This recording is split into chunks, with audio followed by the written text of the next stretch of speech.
nom du Père et du Fils et du Saint-Esprit. Amen. Ici Monseigneur Charles Clément Boniface. Prie pour vous tous, qui que vous soyez, croyants ou non. Si vous avez des malades, nous prions pour leur guérison. Si vous avez des défunts, nous prions pour qu'ils soient dans le paradis céleste. S'il y a malentendu entre vous et vos amis, entre vous et les voisins, qu'il y ait la paix entre vous. Si vous êtes fâché contre quelqu'un, faites la paix et la réconciliation. Si vous êtes fâché contre vos enfants, vos amis, vos voisins, votre femme et vice-versa, faites la paix. Une journée de paix, ça vous vaut la guerre du monde entier. À vous tous, nous vous souhaitons beaucoup de chance, de succès, de réussite et de santé. Nous allons parler aujourd'hui de la santé. La plus grande richesse pour l'être humain, c'est avoir la santé. Santé pour vous tous. Si quelqu'un n'est pas bien, nous prions pour lui, qu'il soit guéri par Jésus le Christ, notre Seigneur. Amen. Donc, nous allons examiner la santé, quelques mots pour la santé, quelques phrases pour la santé, et nous demandons pour vous tous, si vous êtes malade, nous prions pour votre guérison. Nous demandons à Dieu Tout-Puissant que vous ayez vraiment une bonne santé à vous tous, qui que vous soyez, croyants ou non. Donnons la parole à Blaise Pascal. Seigneur, vous m'aviez donné la santé pour vous servir et j'en ai fait un usage profane. Vous m'envoyez maintenant la maladie pour me corriger.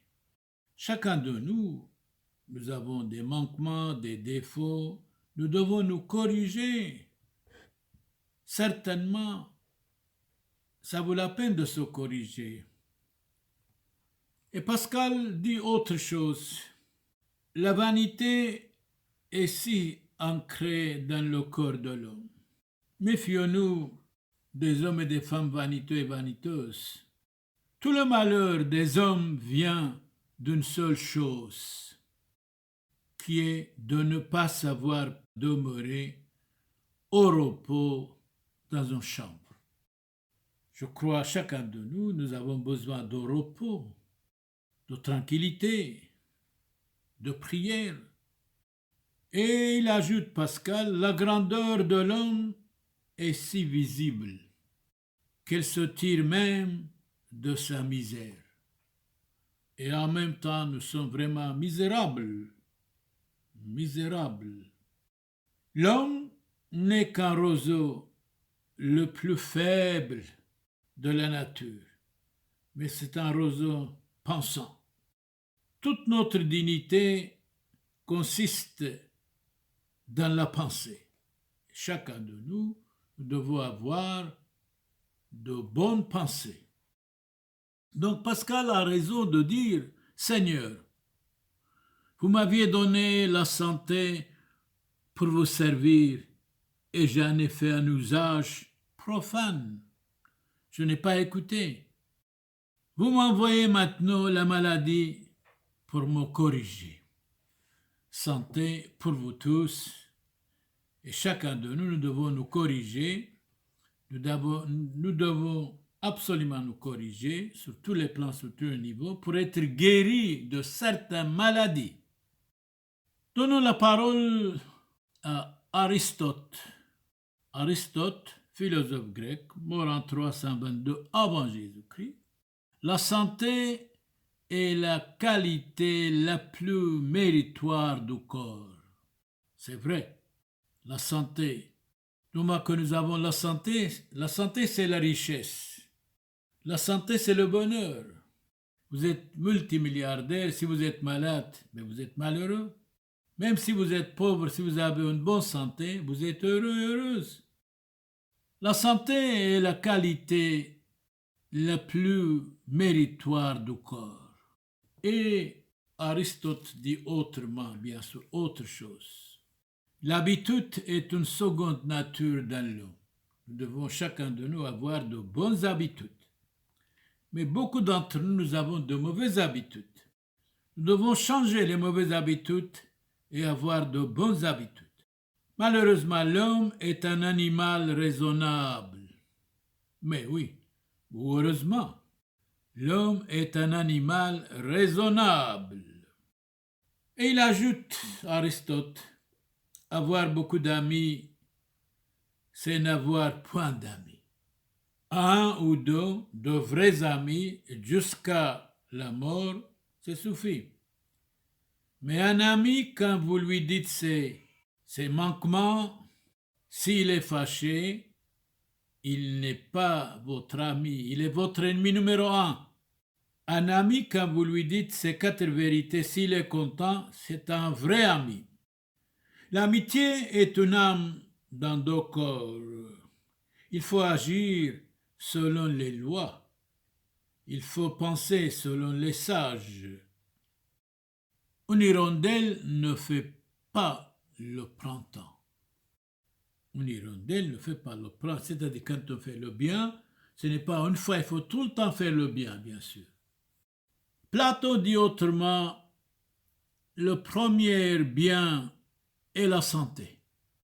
La santé, c'est la richesse. Un homme malade, même s'il est milliardaire, il est malheureux. À vous tous, je souhaite beaucoup, beaucoup de santé, beaucoup de réussite, beaucoup de bonheur, beaucoup de joie. Donc, le premier bien est la santé.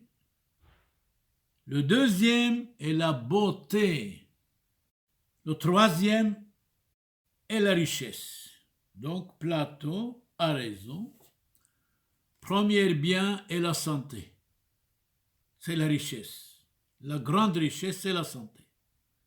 Le deuxième, la beauté. Le troisième, la richesse. Bon, un peu de richesse, je ne dis pas non, pour chacun de nous, et pour tous, certainement. Donc, Platon dit autre chose, certainement. Platon, il nous dit, ne vous mêlez pas de ce qui ne vous regarde point. Ne vous mêlez pas de ce qui ne vous regarde point. Il a raison. Il a raison. La vie qui n'est pas consacrée à la recherche ne vaut pas la peine d'être vécue. L'homme n'est qu'un jouet inventé par Dieu Tout-Puissant. L'homme est grand en même temps, à genoux devant Dieu, disait Napoléon. Donc Platon, mort en 344 avant Jésus-Christ, le premier bien est la santé. Santé pour vous tous, qui que vous soyez. Si vous n'êtes pas bien, nous prions pour votre guérison, pour que vous ayez beaucoup de santé. La santé, c'est la richesse. Le deuxième, la beauté. Le troisième, la richesse. Dans la Bible, il est écrit, il n'y a pas de richesse préférable à la santé du corps. C'est exact. Il n'y a pas de richesse préférable à la santé du corps. Leibniz, ce philosophe allemand mort en 1716, il n'y a que 2 choses qui doivent principalement nous occuper ici-bas. Lesquelles? La vertu et la santé. Mais qu'est-ce que c'est la vertu? La vertu, c'est la qualité morale. La vertu, c'est la qualité morale. Platon parle de tout cela. Ce philosophe mort en 347 avant Jésus-Christ. Donnez tout à l'homme, acceptez la morale et la vertu. Vous n'aurez rien fait pour son bonheur. Mais le bonheur ne consiste pas de satisfaire ses passions déréglées, mais de les vaincre et d'être convaincu. Donc, donnez tout à l'homme. Acceptez la morale et la vertu. Vous n'aurez rien fait pour son bonheur. Une société sans morale, tôt ou tard va disparaître. Une société sans morale, c'est comme un arbre sans racine. Et un arbre sans racine, tôt ou tard, va tomber sûr et certain. Saint Basile nous dit autrement, avance en vertu afin d'approcher de l'ange. L'ange Gabriel, l'ange Raphaël. Il n'y a que deux choses qui doivent principalement nous occuper ici-bas, la vertu et la santé. Santé pour vous tous, qui que vous soyez. Si vous êtes malade, nous prions pour votre guérison. Et nous prions pour que vous ayez, qui que vous soyez, beaucoup de santé. Salomon dit autrement, le roi d'Israël, mort en 922 avant Jésus-Christ, la vertu est une belle femme sans passion. Mais Salomon dit, vanité des vanités, tout est vanité. Vanité des vanités, tout est vanité. Ce qui veut dire, chassons de nous l'orgueil, la haine, la jalousie, la vanité. Parce que tout est vanité, tout est passager dans la vie. L'homme est misérable, l'homme est mortel. Donc la vertu est une belle femme sans passion. C'est vrai, il y a de véritables femmes sans passion. Ils sont exemples dans la société. Exemple pour les voisins, exemple pour leurs enfants, exemple pour leurs maris. La femme, bien sûr, c'est l'avenir. Il ne faut jamais attaquer une femme. Il faut respecter la femme parce que la femme nous a donné Jésus-Christ, notre Seigneur. Mais Nander dit autrement, il n'est point d'arme plus puissant que la vertu. Qualité morale. La vertu égale qualité morale, qualité spirituelle, pourquoi pas?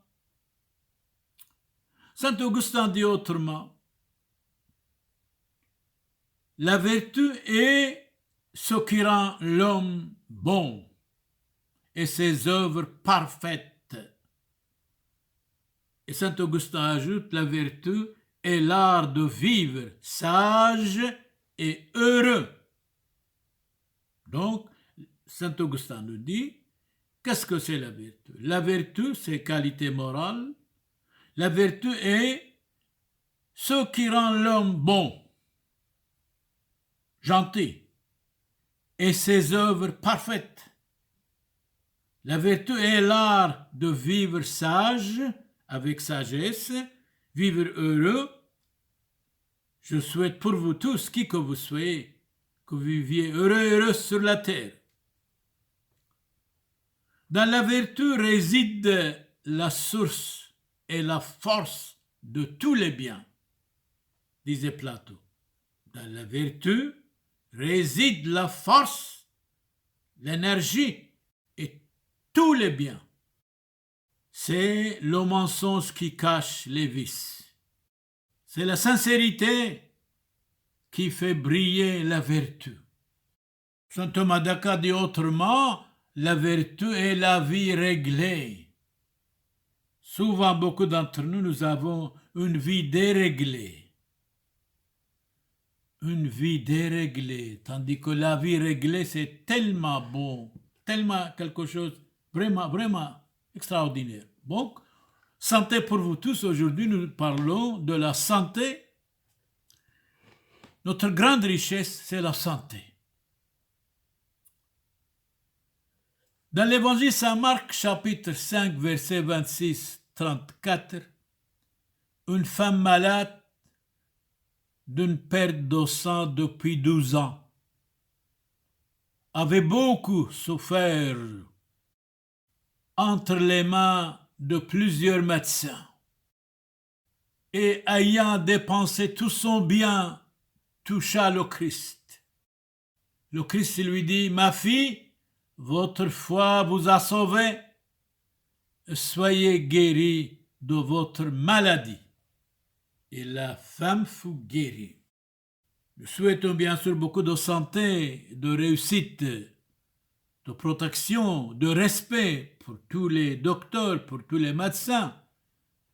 Mais ici, Jésus dit, il cite les médecins. Dans l'Évangile chapitre 5, verset 26-34, Saint Marc, une femme malade d'une perte de sang depuis 12 ans avait beaucoup souffert entre les mains de plusieurs docteurs, plusieurs médecins, ayant dépensé tout son bien, tout son argent, toucha le Christ. Et le Christ va répondre, « Ma fille, votre foi vous a sauvée, soyez guérie de votre maladie. » Et la femme fut guérie. Et dans l'évangile de nouveau Saint Matthieu chapitre 9 verset 12-13, les gens rigoureux n'ont pas besoin de médecins, mais les malades ont besoin de médecins. Bien sûr, chaque fois qu'un quelqu'un est malade, doit visiter les médecins, doit visiter le docteur, doit prier aussi, bien sûr. Certainement, il y a beaucoup de médecins qui sont gentils. Ils vous examinent profondément. Il y a aussi quelques médecins, c'est du self-service. Nous souhaitons aussi pour tous les médecins santé, réussite, et qu'ils examinent leurs clients, leurs malades profondément, ne seulement self-service. Jésus dit, « Ma fille, votre foi vous a sauvé, soyez guérie de votre maladie. » La femme fut guérie. Évangile selon saint Matthieu chapitre 9 verset 12-13, les gens rigoureux n'ont pas besoin de médecins, mais les malades ont besoin de médecins. Bien sûr, nous devons consulter les médecins. Nous devons aussi prier, bien sûr. Certainement. Platon, le philosophe, dit autrement, le commencement est la moitié de tout. Il est beau de répéter les belles choses. En répétant, on apprend. En répétant, on devient savant. Le premier bien est la santé dans la vie. C'est Platon qui dit, le premier bien est la santé. Le deuxième, la beauté. Le troisième, la richesse. Mais c'est vrai. Si vous êtes riche, multimilliardaire, si vous n'avez pas la santé, à quoi ça sert la richesse? Le premier bien dans la vie est la santé. À vous tous, je souhaite beaucoup, beaucoup de santé. Et s'il y a des malades, je prie pour votre guérison. Visitez les bons médecins.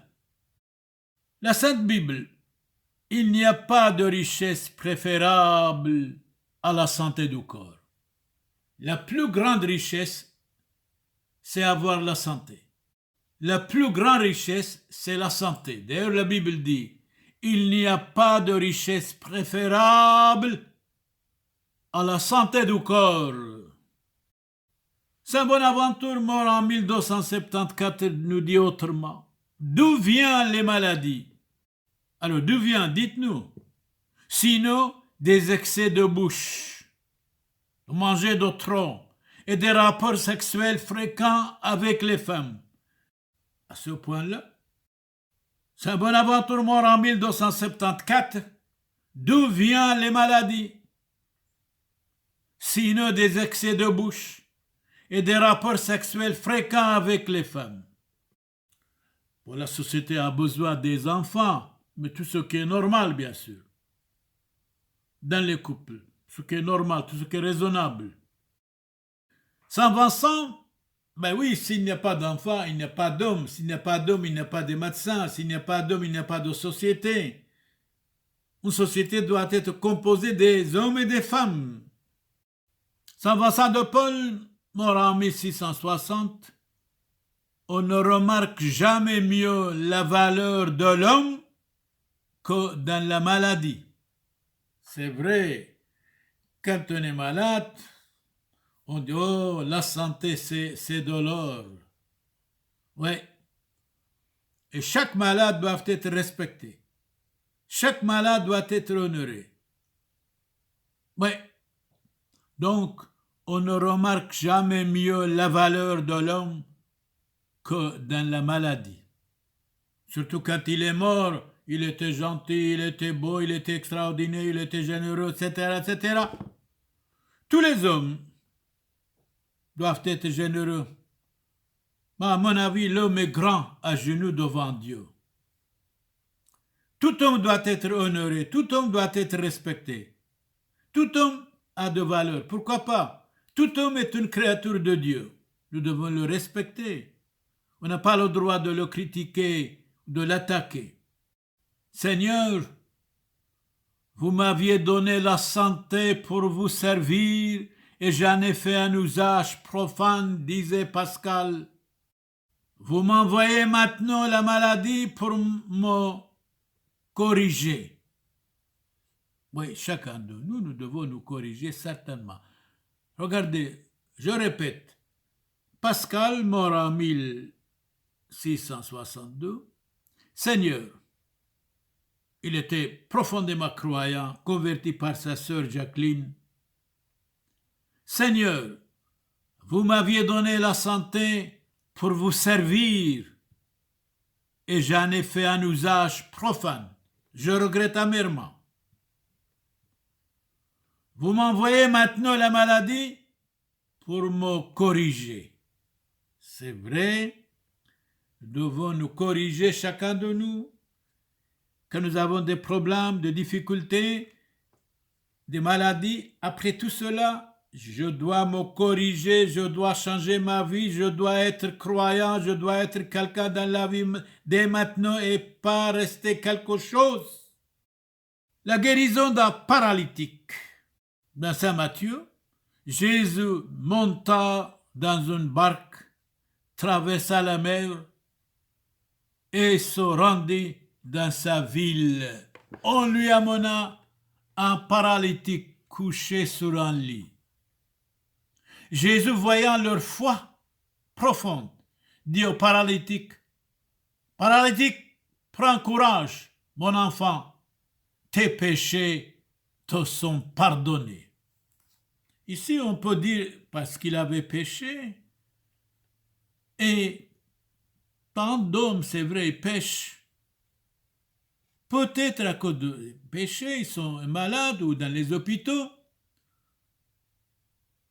Parce que Jésus dit, prends courage, mon enfant, tes péchés te sont pardonnés. Donc, guérison d'un paralytique, Jésus monta dans une barque, traversa la mer et se rendit dans sa ville. On lui amena un paralytique couché sur un lit. Jésus, voyant leur foi énorme, dit au paralytique, « Prends courage, mon enfant, tes péchés te sont pardonnés. » Et l'enfant et le malade est guéri. Chacun de nous, nous devons repentir. Nous devons écouter la parole de Christ en disant à la femme adultère, à la femme malade, « Madame, je ne vous condamne pas, ne pêche plus. Tes péchés sont pardonnés. » Jésus est venu pour les pécheurs. Certainement, on trouve ça dans l'Évangile.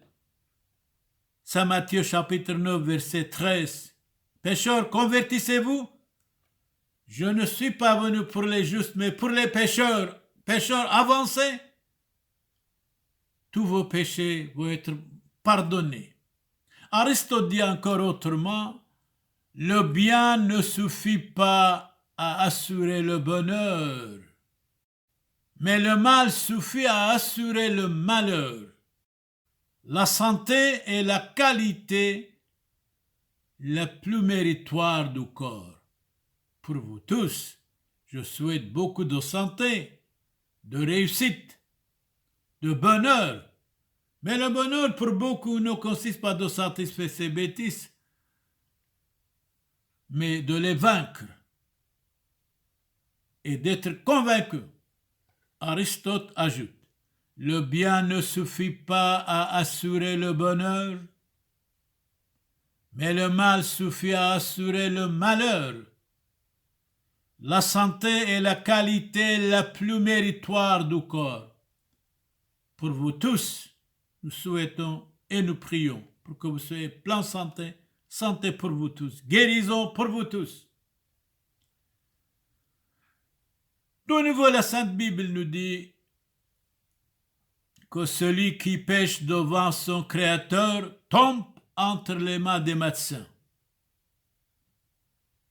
Médecin, guéris-toi toi-même. Que celui qui pêche devant son Créateur tombe entre les mains des médecins. C'est dans la Bible qui dit ça. On a besoin, beaucoup de médecins, de gentils, des médecins combattants, des médecins qui s'occupent vraiment des malades. Et il y en a beaucoup, énormément. Il y a aussi certains médecins, un petit peu de self-service, mais certains médecins profondément désirent que les malades soient guéris. Ils s'occupent d'eux profondément.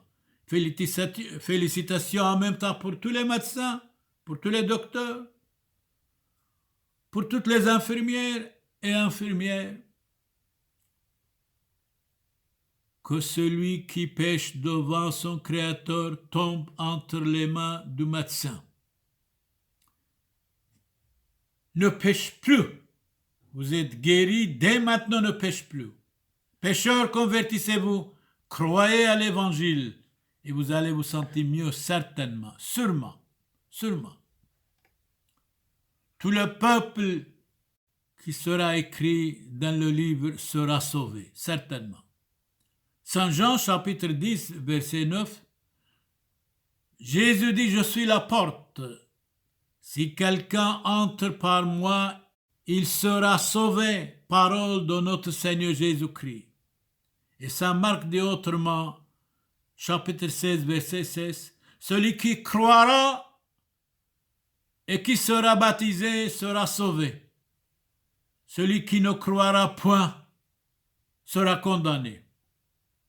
C'est l'évangile Saint Marc, chapitre 16, verset 16. Moi, personnellement, je souhaite que tous les hommes, toutes les femmes soient sauvées et ne soient pas condamnés.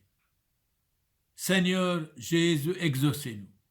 S'il y a des malades chez vous, nous prions pour leur guérison. Vous autres qui écoutez, si vous êtes malade, nous prions que Jésus-Christ vous guérisse, que vous soyez guéris par Jésus le Christ notre Seigneur. Et nous prions pour vos guérisons. Si vous êtes pécheur, si vous êtes juste, si vous êtes saint, pour moi, vous êtes un homme, vous êtes un être humain, nous devons vous respecter, qui que vous soyez. Santé, réussite, bonheur, pour vous tous, qui que vous soyez, maintenant et pour toujours. Ici, Monseigneur Charles Clément Boniface prie pour vous tous, qui que vous soyez, croyant ou non, si vous avez des malades, qu'ils soient guéris, et si vous êtes malade, soyez guéris, et aussi, si vous avez des problèmes, qu'ils soient solutionnés, si vous avez des défunts, qu'ils soient dans le paradis céleste, qui que vous soyez, croyant ou non, nous prions pour vous tous, nous vous aimons bien, nous vous respectons bien, jusqu'au bout. Seigneur Jésus, exaucez-nous. Esprit Saint, éclairez-nous. Jésus-Christ, aidez-nous. Dominus vobiscum. Benedicat vos omnipotens Deus, Pater et Filius, et Spiritus Sanctus. Indulgentiam absolutionem et remissionem peccatorum nostrorum, tribuat nobis omnipotens misericors Dominus. Nous prions pour tous les malades, pour leur guérison, santé pour vous tous, qui que vous soyez, croyons en nous. Au nom du Père et du Fils et du Saint-Esprit, Amen. Notre secours est dans le nom du Seigneur. Le Seigneur soit avec vous. Prions. Dieu éternel vous protège beaucoup. Pour vous tous, qui que vous soyez, bonheur, santé, réussite. Amen et Amen.